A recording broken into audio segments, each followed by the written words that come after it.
Big boy. Welcome back. This is still TV3Newday. It's time now for the big issue. And joining me in the studios this morning, Mr. Bernard Mona is the former chairman of the People's National Convention. He joins us here, as usual, with his red berets. Good morning. Morning. Why did you hesitate before responding? Because you prefaced it with good. So should I say bad morning? It's not any good morning. You have life. Except to say that the Black Stars, in the absence of president at the stadium in Qatar, they delivered a victory well deserved. In the absence of the president, are you saying that the president's I have said, appearance during the first game had anything to do with their loss? That President Akufo-Addo has become a bad omen for us. And that if he touches gold, it turns into charcoal. When he touches charcoal. That's quite unfair. I mean, look at how excited the players were when they met him the first time before they played their first game. And the excitement ended in, what do we call it, grim faces. But we cannot say for sure that it's because of the president's I can tell you that, you see, anywhere when bad omen is following and you decide to spread it, it will affect. The players did a fantastic job playing against Portugal. By the standards of the play, everybody expected that they should win. But I'm saying that it didn't go that way. But football sometimes is a game of chance. Yesterday, despite the fact that the Koreans were more than determined, and I had said this before, that given their height, they will be able to be stable, they have stamina, they will run with our men, but we will win. And it came to pass that we won. Difficult victory, but we won. And I still believe that the absence of the president going forward will push the Black Stars to the finals. Interesting. Mr. George AEC also joins us, and he is in charge of public relations, of course, the director of communications for NANMO. Good morning. Good morning. How are you doing? Good. It's a good morning for you. It's not. It's not a bad morning, is it? Like Bernard Mona is saying. Yes, it's a good morning. He said, good things about yesterday that brought us to today. So definitely that excitement and joy makes the morning good. Okay. So the president had nothing to do with our loss, like Bernard is insinuating, the president right? didn't cease to be president in the first game. Leaving the stadium. Okay, so I don't see why chairman is saying what he's saying. The president is still the president of the republic. The president is still the president of the republic, and so his omen is still with them. And as you said, when the boys met him, they were excited. Yeah. The number one citizen of the land was there to motivate and inspire the players to give off their 1,000% for the nation, and they did exactly that. The first day against Portugal, I think we gave Portugal too much respect, and that is what culminated in what happened. And some have also made the argument that the time of the two changes wasn't too good for us. And I think the coach listened. Yes, he listened. Yeah, he listened. He And did. yesterday, Jordan did phenomenal. He did. The 2 goals, major, as if it's calculated. He kicks it and it hits the target he wants, and the person buries it. And so I think it was a solid teamwork. Kudos to Kudus. I understand that's one of the headlines. Kudos to Kudus. Yes, in the papers this morning, actually. Anyway. He seemed to be the talisman of the team. Yeah. Okay. And we doff our hats for him. He's given us the best. So we wish them the best against Uruguay. Will you be there?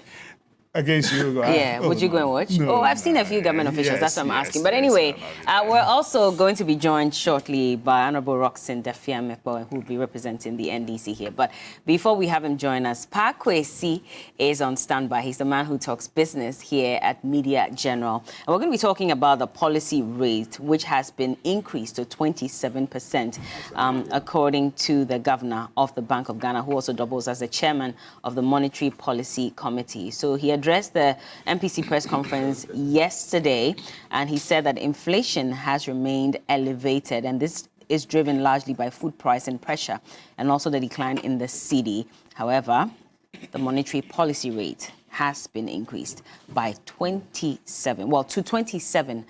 And Parkwisi is here to break it all down for us to understand exactly how this impacts our economy, because we're getting the indication that by increasing the monetary policy rate, that would also, in a way, address inflation. This will be about the 4th time that it's been increased this year. And all the times when it was increased, we were expecting that it would address inflation, but inflation kept skyrocketing. So how different is this one? Pakwesi, good morning to you. Hi, Bella. Good morning. How are you doing? I'm very well, thank you. Yeah, we got you out of bed this early. Yes. Apologies for that. That's yeah. fine. You said for God and country, right? For God and country, indeed. I heard you right. Indeed. So you right. you're just like the Black Star player. You sacrifice for God and country. But explain this further to us. I was just talking about the fact that this will be about the 4th time that we're increasing the policy rate. We were told in the past that it was supposed to sort of reduce inflation in the country, but we've seen it increase on month basis. And so what then does it mean for us to increase it again at this point? Well, so the Monetary Policy Committee meets regularly to assess the health of the economy and also to determine the way forward. As you may be aware, the Monetary Policy Committee, one of its primary goals is to ensure price stability. And if you listen to the central bank governor yesterday, he talked about rising inflation as well as pressures to the exchange rate. You rightly said that we've seen inflation, we've seen the policy rate being increased since the beginning of the year. In fact, in the 2023 budget, the finance minister put it at 1,000 basis points. That's how much it's been increased to. And only yesterday we saw another increase to 27%. That's about the highest in almost a decade. Okay. Now, so the Monetary Policy Committee is essentially trying to fight two things, inflation as well as exchange rate pressures. Now, the idea is that inflation has over the period gone up. You know that the IMF in its Global Economic Outlook report said that next year was going to feel like a recession for most economies. Yeah. We're seeing rising inflation due to the war in Russia and Ukraine as well as the COVID. This has ravaged a lot of economies. So we've seen inflation go up consistently over the period. It's now hovering around above 40%. Yeah. And the central bank has just increased the policy rate again. The whole idea is that we've been told that inflation is when you have too much money chasing fewer goods. Yeah. That's from the demand side. We also have the supply side inflation where the scarcity leading to price hikes. So the central bank is trying to mop up this excess liquidity, wherever it's coming from, it's trying to mop this excess liquidity. And so the idea is to discourage consumer spending. So once you hike the rates, and the policy rate, this is a rate at which commercial banks borrow from the central bank. Yeah. And so if the commercial banks are borrowing at a higher cost, then it's automatically going to transfer into the cost at which you also borrow from your commercial bank. And that would also determine, that's based on whether your loan is a variable, it's variable, or there's also probably static. Yeah, you know. Okay. Yeah. So it also depends on your risk profile. Okay. So based on that, you're going to see your loans also go up, whether it's an auto loan, a home loan, or what have you.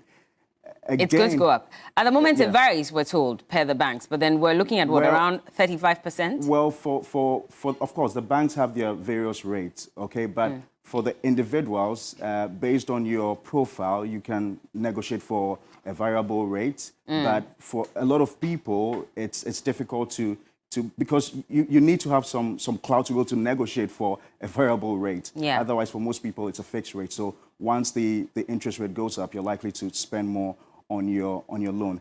The other idea is also to get people to save a lot more. So if you are discouraging consumer spending, people should be also encouraged to save more, because once we have the interest rate going up, the interest rate on deposit is also going up. Okay, so if you got deposit at your bank, the interest rate is also likely to go up, and so it's to get people to save a lot more. Okay, so it's not only the cost of borrowing that's going to go up, but also the interest on your deposit is also going to go up. So just to encourage a lot more people to save, and that's trying to control the amount of money in circulation. Interesting. Okay? Yes, but there are also other impacts of this. Okay, so this likely is going to affect stock market activity, because again, business spending or investments by business is also going to be slowed, because it's going to cost a lot more for businesses to borrow from commercial banks. And if you've got to, if you borrow as a business, it stimulates growth. It will lead to growth because you're borrowing to spend more, to invest more, in research and development. And all these are eventually going to lead to the growth of businesses. So if businesses are not growing, then it's going to affect stock market activity. Okay. On the flip side, also with the bonds, and it's interesting what we're seeing right now. Once the interest rates go up, existing bonds, price on existing bonds is going to go down, because once there are new bonds being issued, they become more attractive. So nobody's really interested in the existing bonds. So if you've got to sell them, you've got to reduce the price, and that's what we're seeing. What's happening, with these investments on the mark-to-market, where people want to go and disinvest, and they are losing a lot more, Okay. Pakwesi, Yeah. for a regular Ghanaian who's looking at inflation, even on their dining table at this point, at 40.4%, right? I'm thinking of how this policy rate increment would affect my pockets. Because if inflation is going to go up, and we're told that it's going to peak in the first quarter of 2023, it would only start descending towards the end of 2023. So if constantly I've been told that increasing the monetary policy rate to some extent is to address inflation, and I'm not seeing that reflect in my pocket, how then is this benefiting me as a regular Ghanaian?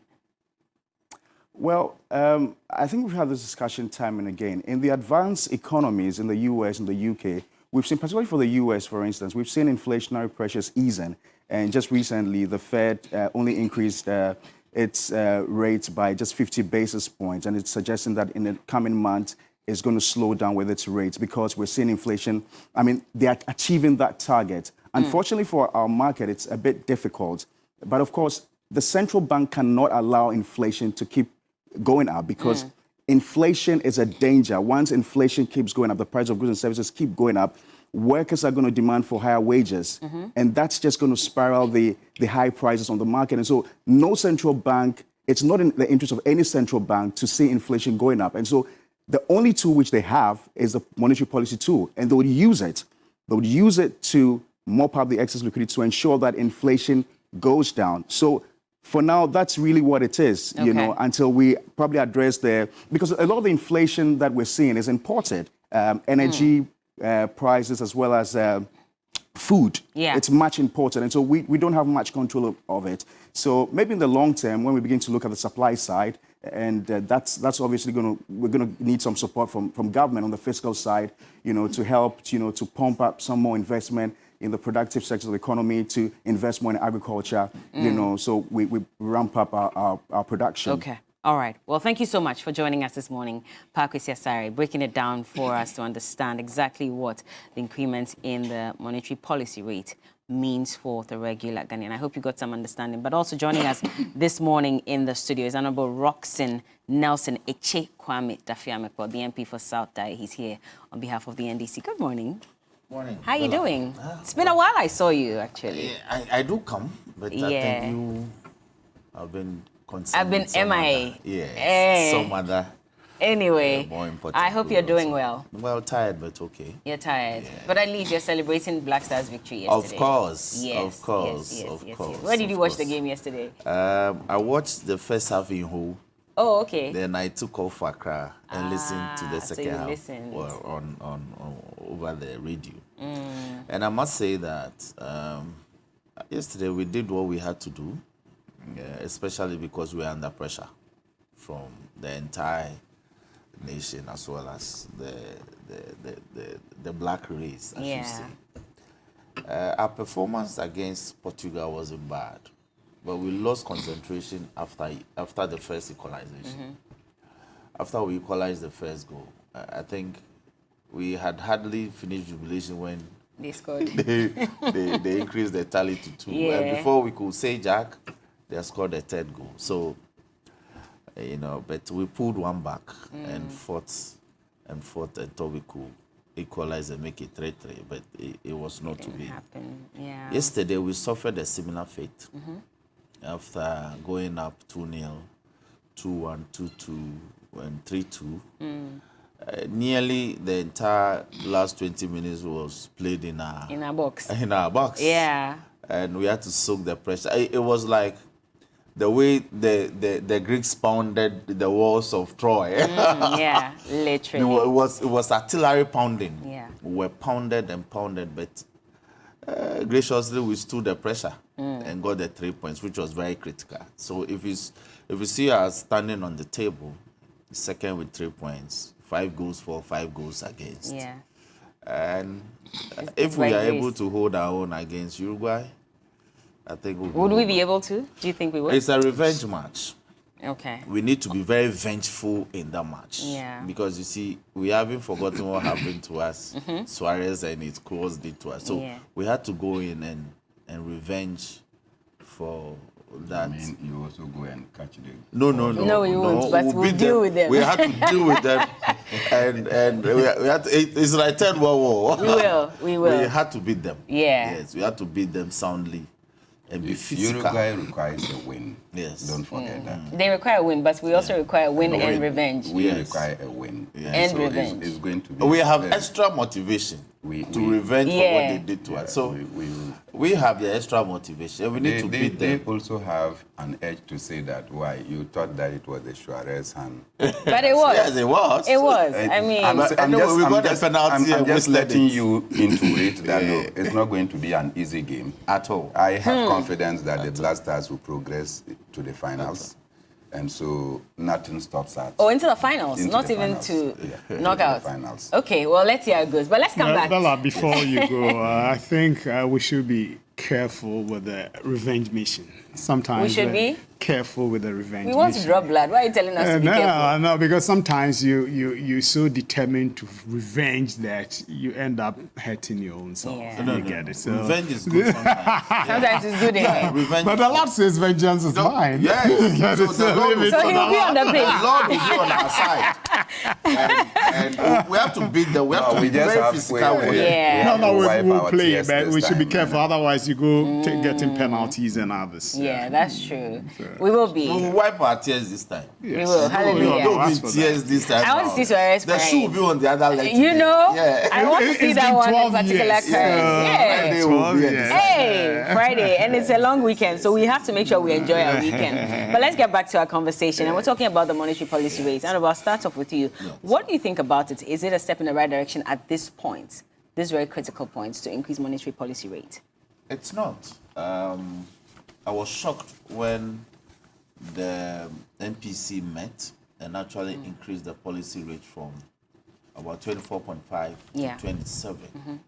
Bella, what that means is that even before the announcement yesterday, a friend went to my bank, ABSA, that's former Barclays, Yeah. last week. The commercial lending rate was 41%. What? Last week. And this is not roadside talk. This was an engagement he had. He was given 41% just last week. As at the time when it was 24.5%. No, exactly. So having increased to 27% now, I fear we may be teetering around 45 to up most of about 48, 50. Wow. And inflation is cross 40 and galloping out of the roof. So I don't know why. And let me say this: is when he checked the budget, this was all the minister said himself. This is the 2023 budget that's yet to be approved. It's Okay. here. If we go to paragraph 7.1, subparagraph 3, it says the monetary policy rate has increased by 1,000 basis points from 14.5% to 24.5% since the beginning of the year, as the central bank deployed this monetary policy tool to anchor inflation expectations. And this was presented just last week, Yeah. my dear. So a couple of days later, the NPC decided to increase it to 27.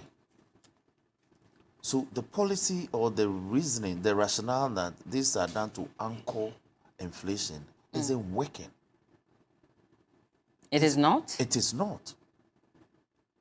It is not. Why do you say that? Because they're expecting that it will peak at 25% first quarter of next year, and then it will start going down. And so they're thinking that this is a sure way of addressing but it. before that expectation could be realized, you yourself, you've jumped the fence and increased it to 27. Whilst at 24.5, let me even say 25, the banks are lending up most of 40, 41, 39, 30, depending on your bank. So naturally, as a natural consequence, the commercial lending rates will go up. Businesses can't borrow. If businesses can't borrow, they can't do business to expand. If they cannot expand, they cannot recruit. Conversely put, government from 2023 has placed a freeze on public sector recruitment. So avenues for employment generation in this budget is so constricted because we are squeezing the private sector. Look at the number of tax handles that have been introduced.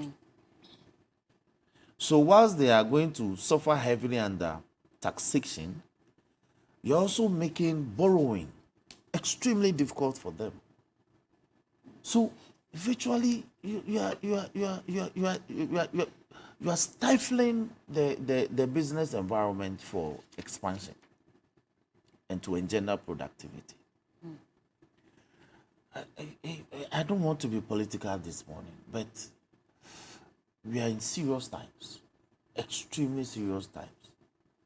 And the government must rethink some of the policy proposals in the budget. For instance, they are going to tax pre-tax profits. You are aware? And this will hit the banks so heavily.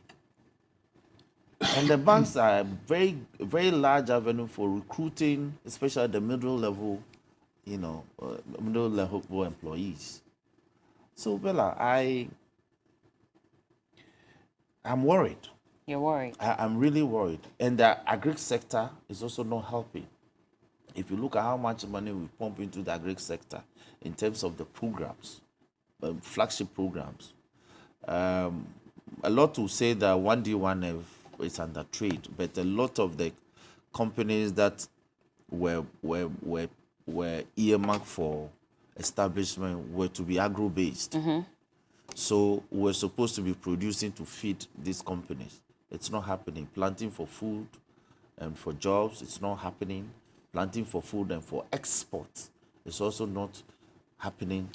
So fertilizer distribution has suffered a lot of setbacks. So crop production, it's low. The cocoa subsector is suffering heavily. We have problems. But if you listen to Pakwesi's explanation of even how to fight inflation, why we've increased the monetary policy rate, he says that, of course, we understand that inflation is when there's a lot of money chasing fewer goods. Now, if the prices go up, then some way, somehow, people are prevented from spending too much and rather saving the monies that they have so that there will not be too much money chasing some of these goods. So in a way, this comes at a good time to encourage people to save. You don't think that's good? Do you believe Pakwesi when he says that there's more money chasing fewer goods? Do I believe him? Yes, in this economy. No, but that's what... Prices have gone Those out are factors of the that roof. lead to inflation to a large extent. Yeah, but that is a paper factor. That's not what's happening. What's happening? People don't have money. People don't have money. So how is inflation going up the roof? So I'm shocked that they want to use that theoretical explanation to underpin the policy raise.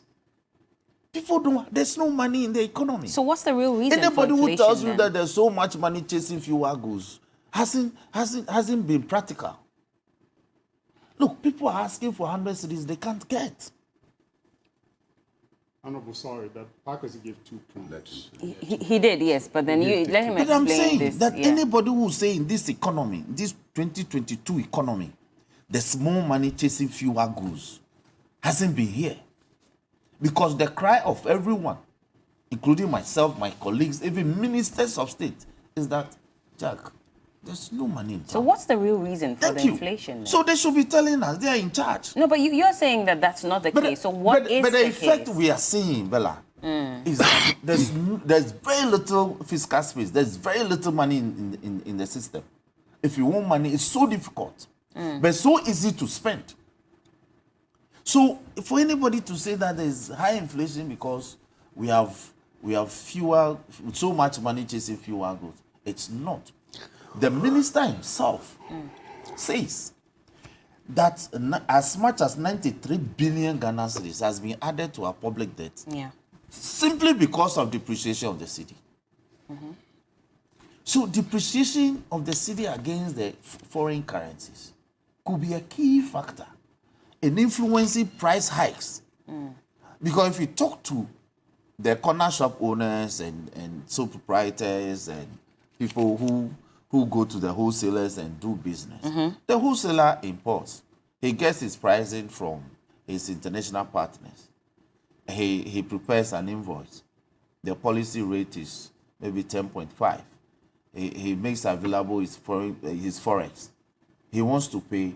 The dollar has depreciated, so he needs more money. Look, in January, he needed 6,000 Ghana to get $1,000. Yeah. Today, by BOG's own rate, you need 13,500. Meanwhile, that is not the rate among my people at Nima Gota. But we have been told not to. Who says? No, but we've been told that the black market should not be operating if they don't have the Who says black market won't operate? The fact that you say it shouldn't operate doesn't mean it won't operate. If they are not licensed, per the BOG statements, they are not even allowed to Something operate. happened over the weekend. We had a post-budget seminar. And one of in fact, this man, the one who did this presentation from Minister of Finance, I questioned him that if you look at your paragraph 128, 129, 130 of the budget, you spoke of public debts, the conversion into dollars and all. Whilst the nominal value of the debt is going up, the percentage in terms of GDP is decreasing. So I asked him to explain. He said that is happening because government is applying a rate of 9.5 to the dollar. 9.5? Yes.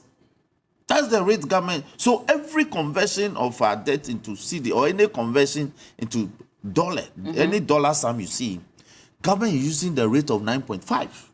So we're actually getting lower numbers than the real situation. So they are suppressing the rate. If they are using even the BOG rate of 13.5, which is even not what is being done on the streets. The street value is about 14.5 to 15. If you use the BOG rate, everything will be out of scope. So even suppressing of the actual figures is a problem. So currency depreciation is such a key thing they are not seeking to pay attention to. Today we have been told that we want to do better, gold for oil. Do you know that within the banking sector, especially within BOG, the gold that we have, the gold reserves that we have under Nkrumah is valued more than the present gold bars that we are acquiring. And they place premium on the sale of those ones. So the fear is that if we go by this policy, we'll lose those valuable gold bars. Okay, well... So the government should rethink. Okay. The policy measures aren't helping. Why? On 24th of March this year, the minister came out that after their Pedroasi Lodge meeting, back to Accra, back to Pedroasi and all, they agreed to do what? They won't buy new V8s. They bought. They will delete ghost names from our payrolls. They have them. They will cut fuel supply to government appointees by 50%. And those are 30%. There will be no international expenditure. travel.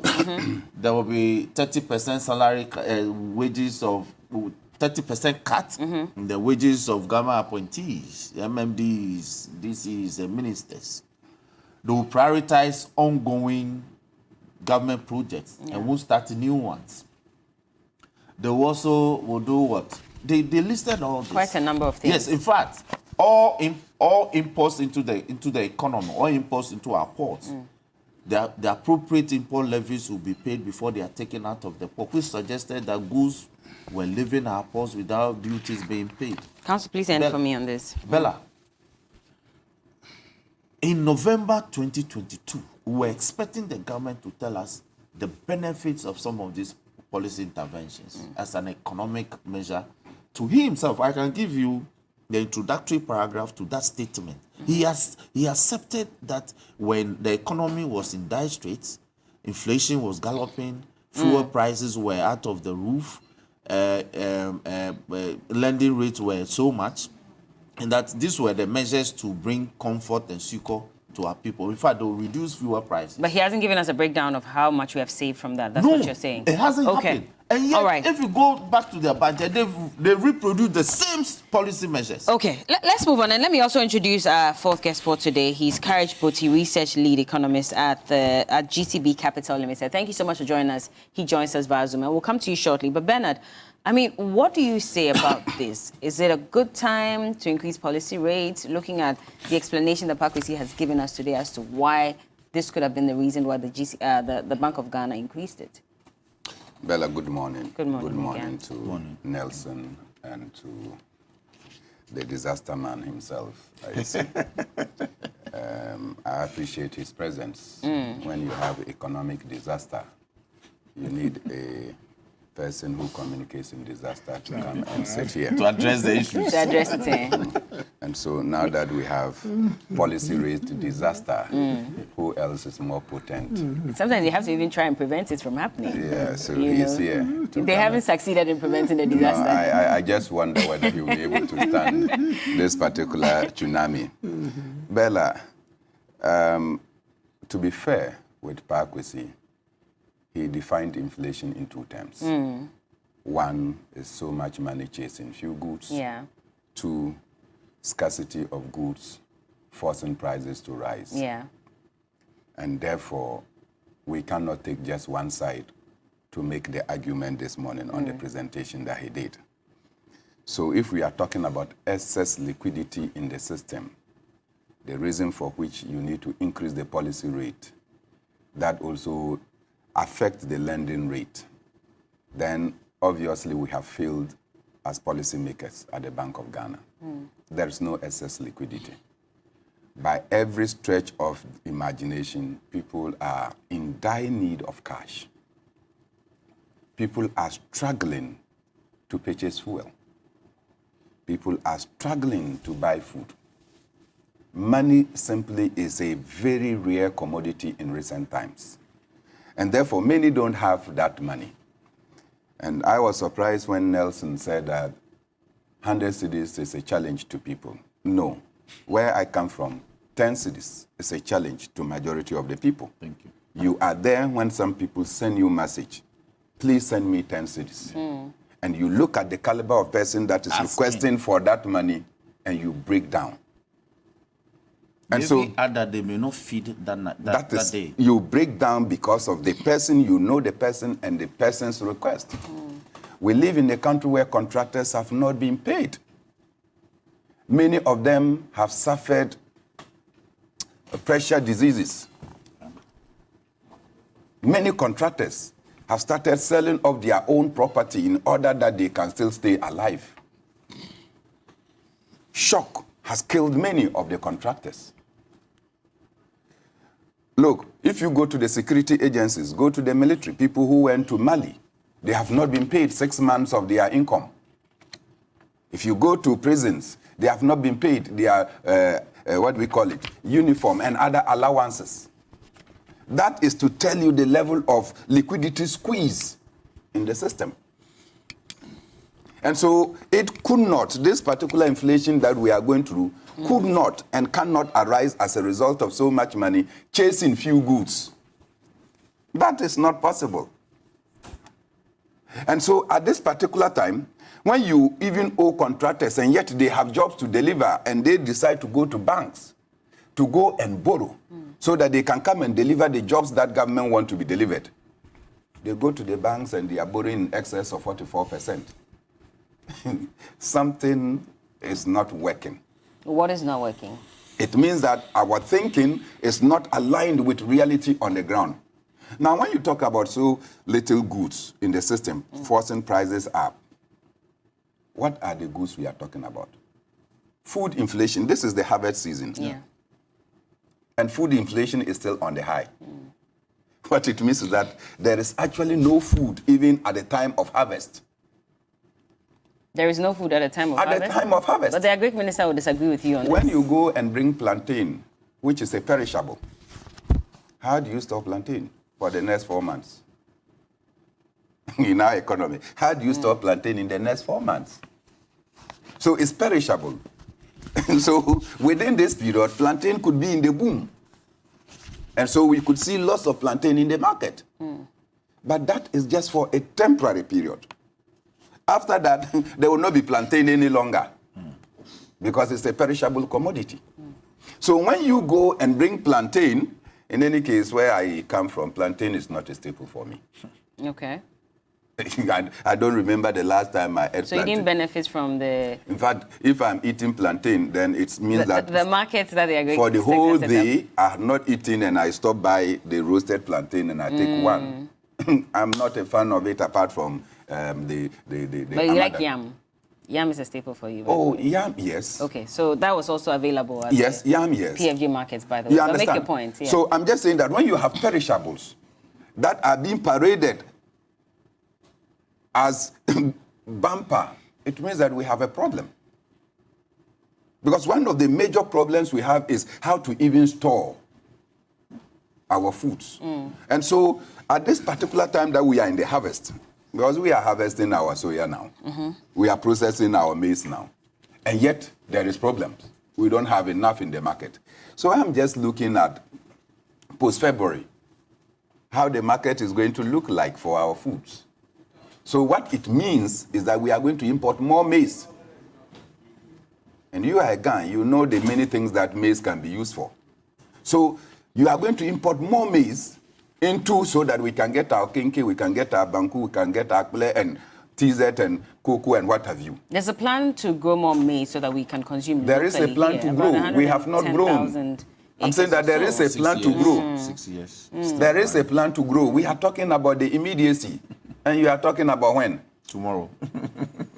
So if you don't have food today, how do you even stand? So look, government must relook at, particularly, and you see, that is why it breaks us down when you come and tell President Akufo that your ministers have not delivered. Then he tells us that they have performed excellently. Then you just know that the president lacks standards. He does? He does. Even his own ministers are saying that. I'm saying that he does. We're over-exaggerating when we talk about the issues within those If there were no because problems, agric will the sector, Ministry for of Agric example, now turn into a warehouse selling Well, goods? he says that he was trying to prove a point. Which point? That the middlemen were the ones who were overpricing the products, which is why You see, he started. No, that's what the minister said, and he explained it in Parliament. We all heard him. No, you see the mistake you make. You see the mistake you make. The middleman engages and they also incur expenditure. They don't. You expect that any business person will just go and take produce at farm gate prices, transport them, lose some in the process, get to Accra, throw some away, and then go and sell it at farm gate price. Well, he says that they were overpricing. Prices are He says they were overpricing, so it means so that it was the not a minister reflection is of the living real in an situation. Ethiopian world and not in our world. You understand? And so, obviously, I think that, look, this, as I said before, that the budget statement that was presented, in fact, surreptitiously, because they decided to choose a day that the Black Stars were going to play the first match. And President Akufo-Addo even decided that when the budget was talking about reducing external travels, he carried a huge number of people traveling outside on that period. When the same budget was talking about cut in government He went to travel. encourage the Black Stars. We're running against time as well, so we had to read the budget some way, somehow. So he came, the budget was silently read, 44 pages was read. Was it silently read? Silently Or read. Ghanaians just chose But to focus on one you saw thing the demeanor of over even the budget. majority side. They decided to shun the minister. For the first time, there was no standing No, Nothing. as the minister was reading, everybody was there checking whether the Black Stars have started or not. They ignored the minister. And I was thinking that immediately after that, the minister, after watching the footage and how his members that resigned, will say, no, this is no more a funny thing he's doing. But President Akufo-Addo is still excited to maintain this man. The governor of the Bank of Ghana is there. And I remember Wampa, when there was pressure that there was inflation, you remember? yeah, they called for his head. They called for the head of Wampa, even in Parliament. I heard then Minister, now Minister for Energy, Matthew Poku Prempeh, shouting, sack the governor. And I recall John Mahama turned to him and said, you passed the law in Parliament if you change the law, I can sack the governor. Because by the law, president cannot sack the governor. But if you change the law, I will sack the governor. President said it. That was his response to him. One part took lesson and immediately resigned on his own volition. He's currently in Qatar, by the way, the energy minister. He's there with the Minister for Communication. Yeah. Whilst they went to watch the game. Which game? The Ghana game Their yesterday. presence there, what is he adding to the players' shining? They went to watch the game. Well, so if we who are here, we are not watching, they went to chop our money. You can't say that for a fact. Oh. Unless we have evidence to show that they went there on state funds and not their own funds, we cannot say that. Well, they are ministers. Yeah, but we don't know how they managed to get there. They are ministers. They have duties to perform. And they don't have any duty. They decided that in the midst of this economic crisis, they will go there and be chopping our money. You can't say they'll be chopping our money. Oh, why are you saying that I can't say something that I have said? No, but do you have evidence to show that I'm saying that they are chopping our money. Do you have evidence? And showing off that no matter how the economy is struggling, they are there. I mean, you can question their decision to go at this time, but I'm as saying to that they are whether chopping our money. they went fully funded by the state, we don't know. Let me quickly respond to Nelson's final point, then I Okay. can hand over to Aisi. Nelson, when the minister says that they are going to cut salaries of appointees by 30%, he has not told us the reciprocal consequence, which is an increase in corruption. How? Because my income is 100 cedis and I'm even struggling. And you come and reduce my income to 70 cedis. And you expect me to live. I will do undercuts in order to survive. Underhand dealings. That is something that we may pretend that will not happen, but that is reality. But that's an attitudinal problem then. No, because the money that you are already giving me is inadequate. And you come and tell me that you have cut part of it. How am I going to meet my expenditure needs? We're also Listen, this is why President Kufuor said that when we pretend to be paying people, they will also be pretending to be working. Because you live in a country, you are a member of the UN. The UN says that to be called a poor person, you must live under $2 a day. Your minimum wage is 13.53, less than $1. And you are still a member of the UN. And here you are, cutting down people's income without necessarily telling them how they are going to survive. So, since I remind you that corruption has become the second wife of Akufo-Addo, once you do this, you will have a magnified corruption in our society. I didn't quite catch what you said, but we'll move on anyway. Let's bring. I literally missed. I only heard who has become the second wife. I don't know who you're talking about. Corruption is the second wife for President Akufo-Addo. For the sake of time, my brother comes lawyer would have given you this time. Salary cut. Some DCs are getting as low as 500 Ghana a month. So they don't even know how the computation is done. You can verify this. I won't mention names. 500 cities. Yes. When all the deductions are Some done. pine After this complaint. 30%. Ask them. Those they are Some coming. pine complaint. George, No, but yes, thank you where's very much. all that money going then? I understand over a period there were some overpayments and that deductions are being done. I hope there's that tacit explanation to the DCs very well so that they get So it. they've It's not true, been given. I've also heard They've not been about- given an explanation. they will get it. because of the policy implementation. They cut your salary by 30%. Yes, so... Where's all that money going? Which is Oh, no, something, no, no, and yes, of course, we that's didn't good. get that in the statements Yes, as well, because yes, we're no. hoping that with all those cuts in expenditure. No, these are No, they- this these one are is not being, breakdown. this They- is they not being can't say. put in a pool. Like the NDC decided to put a 10% in a pool for chips compound, right? This is a direct thing that is being done. So what it means is that if you are earning 10 cedis, 30% is off, okay? So you controller will pay you the 7 CDs. And then the 30%, where is it maybe going? Possible a consolidated fund or added to, annual budget. But should we not be given the breakdown of all this? No, Bella, these things Bella, can be easily... Hold on, lawyer. Hold on, Just to be fair, we don't have time. Hold on. We don't have time. It's very important. The 30% cut, a DC salary net should be about 8,000 Ghana or 9,000 after all the deductions.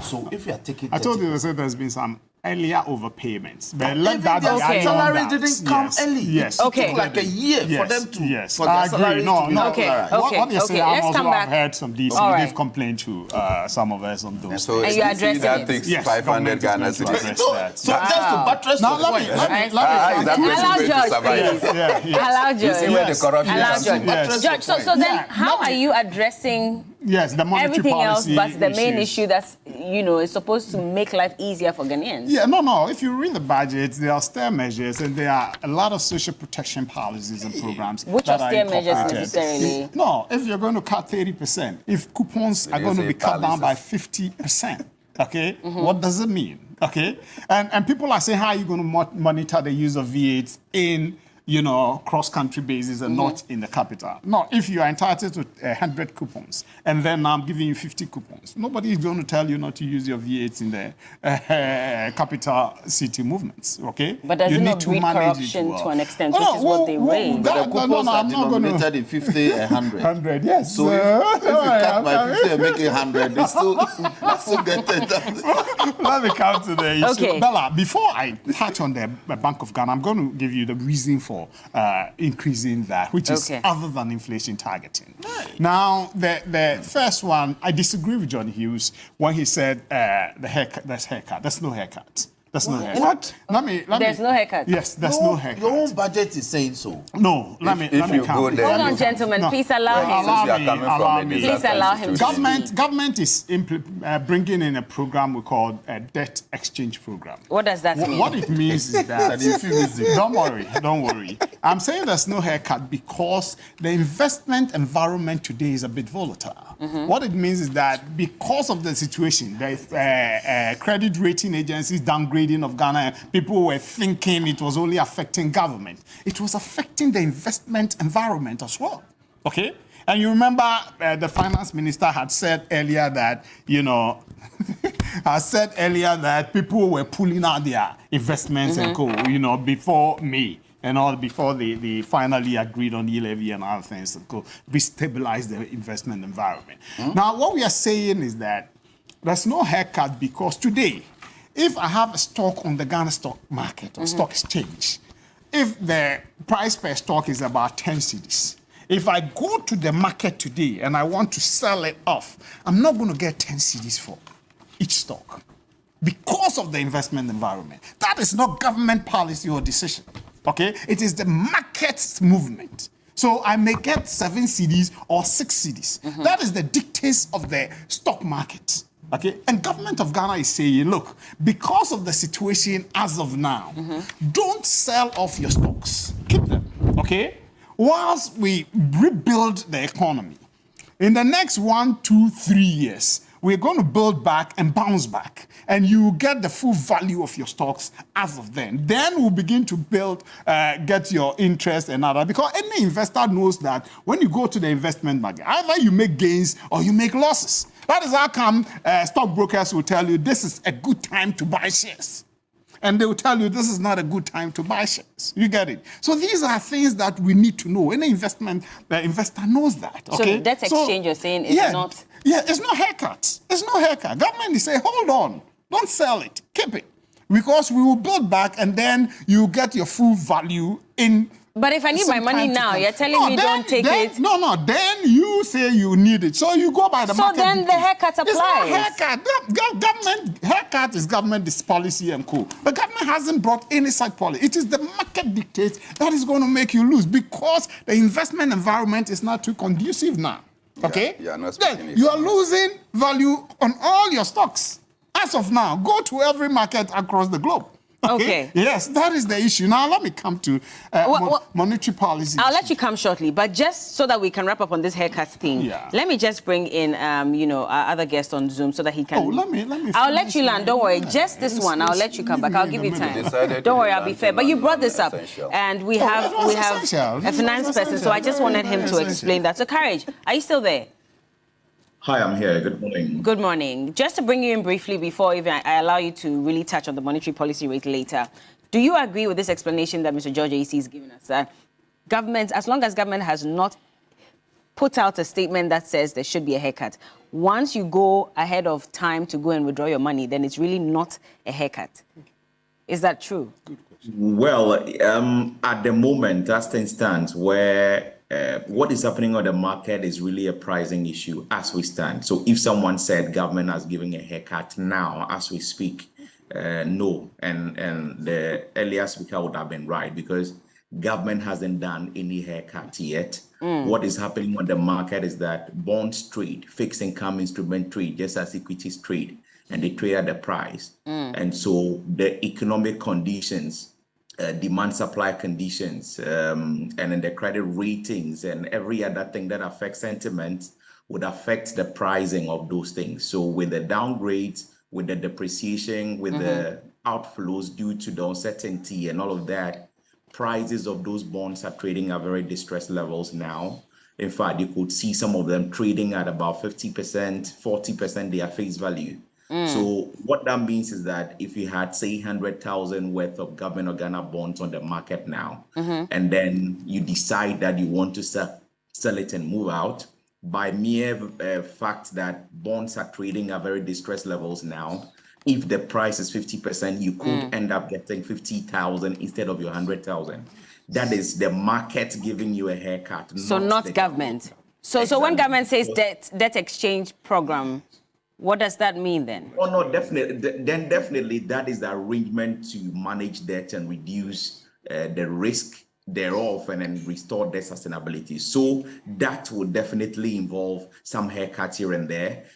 Already, I do not want to think the Deputy Minister of Finance was speaking out of vacuum, but the things he said, I believe, are things, there are proposals that could be put on the table for discussion, really. So if government would have to achieve some debt sustainability, and you look at the fiscal numbers, we are looking at interest payment of about 52 billion next year, 2023 alone. And so it just tells you that if you have to deal with that interest bill, you have to deal with wages and salaries of about 44 billion. Yeah. You have to deal with the projected capex of about 27 billion and about 30 billion in transfers to government unit, other government units and all of that. Clearly, our recurrent expenditure exceeds the revenue we stand to even generate next year. Okay. And so there has to be some debt treatment. And if government will make savings, then of course there has to be a haircut. So there will be a haircut from government eventually, but at the moment there isn't. At the moment, all right, point noted. I'll come back to you, Courage. He's corroborated and the second point that I'm going to bring, I know he's also going to corroborate that. Now, sure of it? Yes, very, okay. Because we're going to the monetary policy. Yes, monetary policy. Okay. To collaborate. No, I'm no. He's not an expert. Tell us. Thank you, Courage. The second one. Asari, a very brilliant guy, has explained the whole issue. And he gave the two-prong, as Chairman alluded to. Yes, thank you. Alluded to. The other reason why monetary policy committees increase, policy rates, Bella, is to attract investment into the economy. How so? CD-denominated investments. How so? Okay, because if you are paying about, 27% and co. In other jurisdictions, they are not paying that. And so people will be minded to say, okay, let's push our investment into the Ghanaian economy, because if in the US they are paying 4%, normally they were paying 0.5, 1.5 and co. But now it's going up, yes. So if there's an economy that is paying as high as 27%, okay, in CD-denominated bonds and others, then there's that attraction to say, let's go there. You know that the investment environment is a bit volatile. He's there. He will explain it to us, okay? And so then how do you get, and I agree with lawyer and chairman that, money doesn't seem to be in the system. And yet, we are saying because of inflation targeting, we are still increasing the policy rates. You get it? That is not the attraction. That is not why Bank of Ghana Monetary Policy Committee is increasing, that. Because if that were the reason, then we have lost the battle. Because it's not working. Interest rate is moving up. Okay? The banks, as lawyer said, his bank, Absa is taking about 41% even before it got to 27. Okay? So then something else should be informing the Monetary Policy Committee to be doing what they are doing. And that is what I'm telling you. is to attract investment into the economy. But that's because the there thing. are challenges with investment now. But that's why I keep asking that. Yes. So for the regular consumer, yes. Now we're going to pay extra on VAT. Yes. Okay. No, inflation is going up. VAT is going up by some 2.5%. Yes. Okay. Yes, so that's aside. Because inflation for December hasn't come. Yes, Hold on. yes. We're entering Christmas, so we're going to be buying a lot more. Yeah. Prices are going to go up. Yeah. Benchmark values have been taken off these things. Okay. Some 43 items. So 30%. exactly. So then that means that the consumer is going to suffer even more. So you're saying that we are it's not going to in attract normal investment. times. We are not in But then normal what about the consumer? If we're not in normal times, why are you still increasing monetary Yes, rates? that's why I have also told about it that if it's inflation targeting and aimed at reducing it, and we all know there's not too much money in the system, so why are we still pushing? Then I got this angle that no, how do you then attract investment into your economy? Okay, to people CD denominated investment, bonds, shares, and stocks, and others. How will people come and do that? Unless so that's you have more concern than the consumer and how much they pay. The Monetary Policy Committee we need to have the investment environment buoyant. Okay, it must begin to, as our experts said. Carriage, yes, Carriage said. You get it. It's not to values of stocks and co have plummeted to about 50% of their values. Okay, so who is going to be attracted to go into that environment or that arena? Okay, so Bank of Ghana through its MPC needs to do something. It's not this policy rate that is going up to 27. It doesn't seem to be, if you are doing inflation targeting, it doesn't seem to be working because it's making cost of living high. Okay, borrowing is high. So why do you keep doing that? Then we say no. There's another reason why they are doing, and that's what I'm telling you, that is to attract investment in CD denominated things. But what it does consequently or eventually, Bella, is that it makes the economy contract sometimes. Okay? It's a contractionary policy, and he will be able to understand what these So you're things saying that this is mean. not to fight inflation? No, rather to attract investment. Because if you listen to the governor, unless I'm not getting what he's saying, but he's saying that to continue to anchor inflation expectations, the committee therefore decided to increase the policy rate by 250 basis points to 27%. And that is why I'm telling you. So is this not a way of fighting inflation and bringing it down? So that's why my argument, Bella, that's why my argument is that if it is, a lawyer said it, and I agree with him. Okay. He also said, and I know our expert will also He actually wants to make a point. Let me finish. Let me finish. Respond to this. No, let me finish. That. Okay. So if that is the case, inflation targeting, which we know has been our policy as government over some time now, okay, is it working? Because you keep raising it, okay, from 17 point something when we came to 16.5 when we came to office, and then up to this point, 27%. And inflation is shot up to 40.4%. So, in your own assessment, evaluation of the thing, is the inflation targeting working? To me, it's problematic. That is why I said no. Then the other reason why they will be doing this is to attract investment. But this is a disaster. You are the director of communications for NADMO. I mean, you should be addressing some of these disasters and even trying to prevent them. So why are you now asking this question? We are saddled in the quandary now of difficulties. Okay, members of parliament are aware everything. We are all doing what we are. I don't come to parliament with borrow. He says he's not aware. I'm not aware. This austere budget. Okay. But there are social protection policies and programs there. Let's bring Carriage in. Let's bring Carriage in to respond to this. Carriage, is this really true that probably the main reason for increasing the policy rate at this point is to attract investors and not necessarily to fight inflation? No, unfortunately, I don't agree with that assertion. Reason is this. Yes, it might sound good in theory. Of course, when interest rates are higher, you are attracting investments from markets with very low interest rates to ones like us. And that theory was true, I think, in the period of 2017, 2018, 2019, when rates were significantly depressed. The 10-year USD benchmark was under 2%, in fact, 1.7, 1.8 for most part, really. And so if you have a scenario of very stable exchange rate, and then you are offering as much as 20, 22%, 19% on your local CD bonds, then it becomes attractive. And so that is actually what explained the frenzy, the appetite for local CD bonds, between 2017 and at least for most part of 2020. That was what explained it, because here you have very positive real exchange rate difference, really, if you like, real interest rate difference, and you had a stable currency. So if you do the dollar adjusted return on some of our local bonds, you're getting as high as 14%, 15% for some of these portfolio investors from outside Ghana, really, which for them was very juicy compared to what is prevailing in their local economies.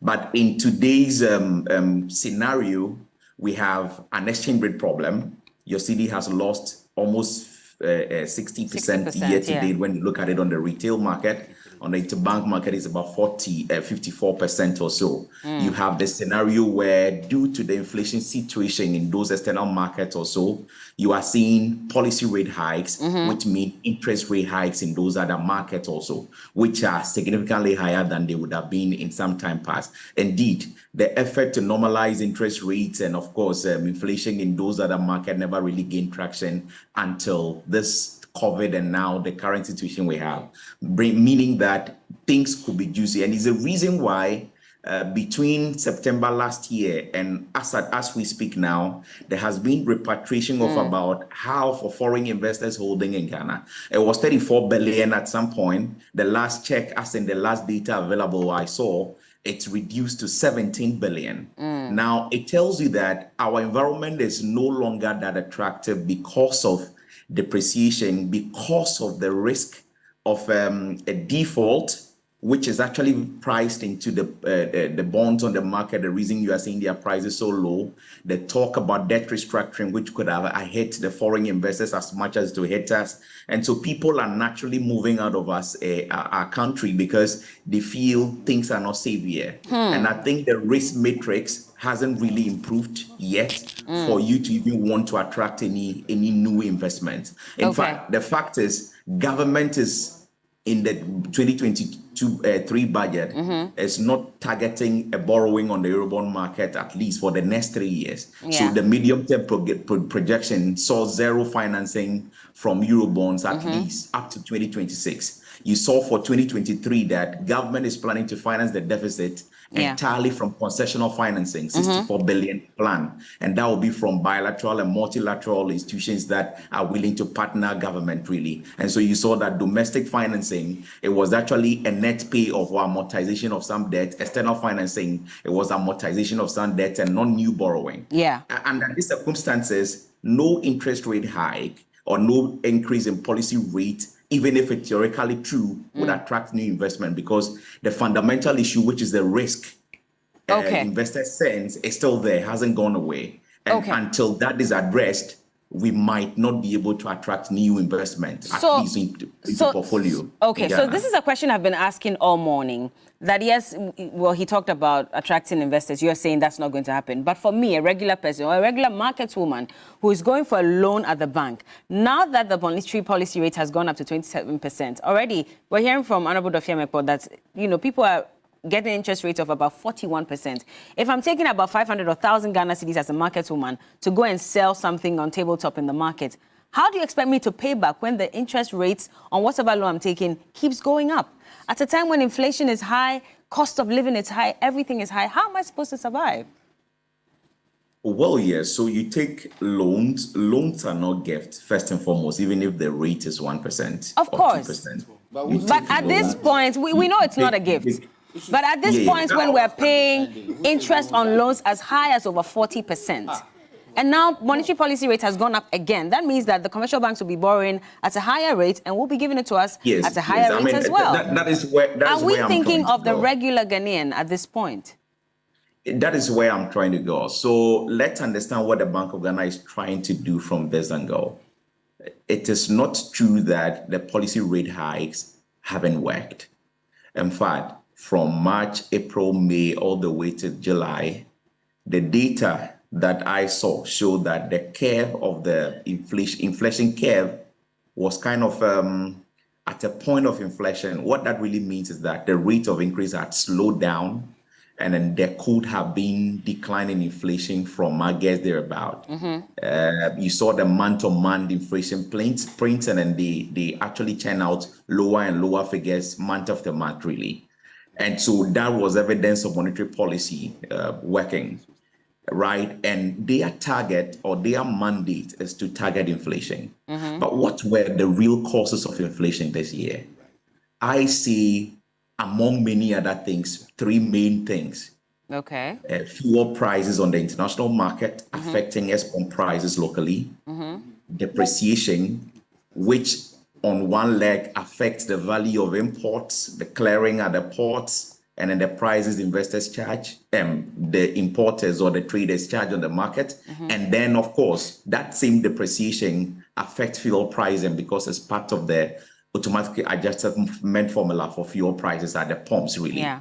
And so you had the twin evil of depreciation and, of course, very high crude oil prices on the market, which means that transport fares, fuel cost, and then, of course, their transmission to general goods on the market is not immediately controllable under the circumstances from monetary policy.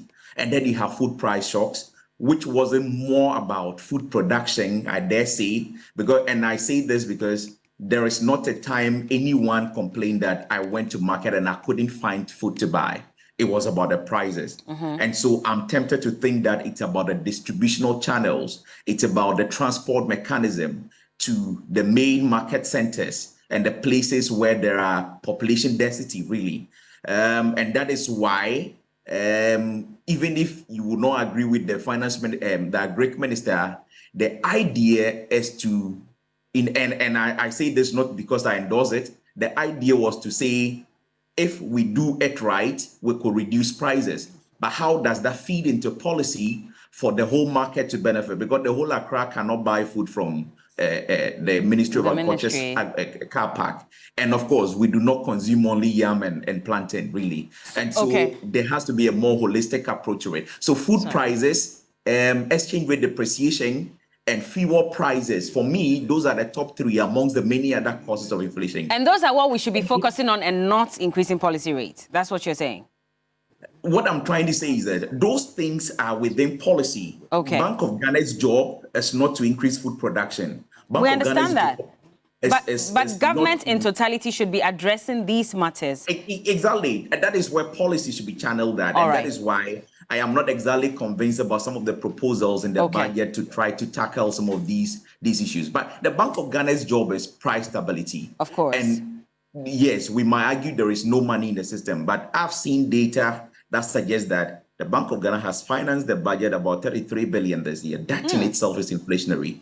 I've seen data that suggests that I've seen data that suggests that commercial banks have been, if you like, getting liquidity from the central bank through a repo arrangement. So yes, on the one hand, policy rate is going up, cash reserve ratio has gone up, which is suggesting liquidity tightness. But on the other hand, they are liquidating their bonds, or if you like, getting liquidity from their bonds through a repo arrangement. So money is available still on the market, right? And so if you are a Bank of Ghana concerned about inflation, and so the argument has shifted now from a cost-pushed inflation entirely to some aspect of demand-driven inflation also. And if you're a central bank trying to control inflation, you would want to not directly reduce inflation from the policy rate adjustment, but to control what we call the second round effect. Second round effect simply means that if inflation is going up,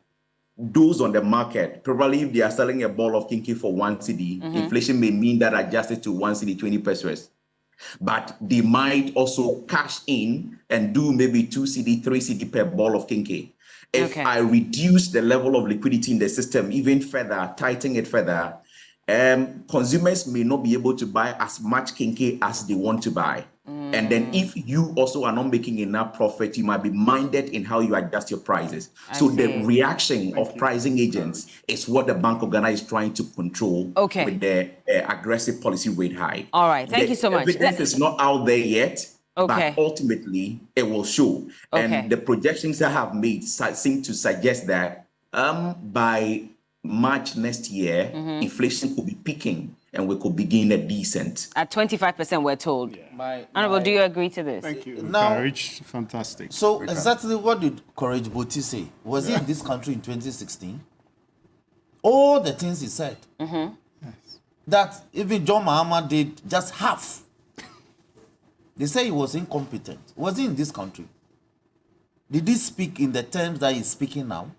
No, it depends on if he was it asked depends. of his. No, but he's Hold speaking as on. You see, having a better understanding of he's this come sector. to defend government to the hilt. Please. Is he defending? Because there were certain things that he did not agree Please. with. Ask me for He government. agrees George that Hong. an increase in the policy rate will lead to greater investment. How is that? Increase in policy rate, which is going to shoot cost of borrowing for businesses up. How are they going to expand? T-bills and others. T-bills. Yeah, Now, CDD. let me tell you. Let me Okay. tell you. That's what when I you think that investment is only on stocks, into stocks on stock exchange, that is not correct. Of course. People have done investment in fixed deposits. Yes. Yes. People are going for their fixed deposits. They are getting haircuts. No. But that's what I am Courage is saying- explaining. Hold on. Sorry, So Honorable. his explanation. That his explanation. As long as government has not put out that policy that there's going to be a haircut. Hold on. This one is determined by the market. Government says it's going to do haircut. Haven't you heard? They said they are going to. No. Government says they are starting a haircut for their foreign creditors, offshore creditors. Is that not a policy or haircut? We've not come out Please. with those things yet. What? You haven't done what? We've not. I am saying people who are going for their fixed debt deposits, exchange. they are Hold getting on, haircuts. They are not even getting the principal, let alone the interest. Hold on, George. People have gone for money and they have shown evidence that the principal plus the interest, they are not even getting But the that's principal. based on market dictates, based on Which the market explanation that dictates? we're getting from Was Courage. in this country in 2016, this never happened. And yet they said John Mahama was incompetent. Today they are defending. By the way, they today are is his birthday, Thank you. Whose birthday? John Mahama. Jane, Okay. Happy birthday. A very, very happy birthday to my So that I president, can 20 lower, January. I can I know he's found a way to deflate the anger a bit. so that my president, January 2025. What we're encountering now, he Hold never on, encountered. hold on. What did you encounter? What you encountered brought you in excess of $6 billion. What did you do with it? Jesus. COVID gave you in excess of $6 billion. What did you do with But it? Honorable, that's why they're advising that people should Hold on, relax Bella. in going to withdraw Bella, their money they now. say, hold on. They say that that they had COVID. Now they talk of Ukraine, Russia. Before Ukraine, Russia, you had COVID. And yet COVID gave you a windfall. We expected that you applied that windfall reasonably. You did not. Now we are all suffering the consequences. How did I contribute to this mess? Why should everybody suffer for a mess that managers of the economy couldn't handle?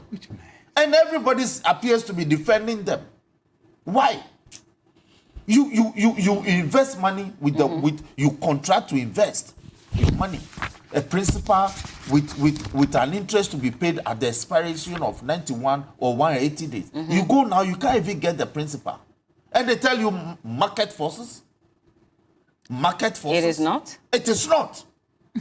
You think government... It is mismanagement of the economy. It is not market forces. Okay. When I deposit my money with you as a bank, with the promise that you are going to give me a 30% interest payment at the end of a certain period. And you go for your money before it ends. No, people are even going when at the expiration of the tenure. And they also They get are a even haircut. being encouraged to extend the tenure. Yes. They say, no, I don't want to Because the market is extend. not I deposited for 91 days. It is 91 days. I don't want to extend. I want my money. Yeah. Now I encourage you to extend. I say, I'm not interested.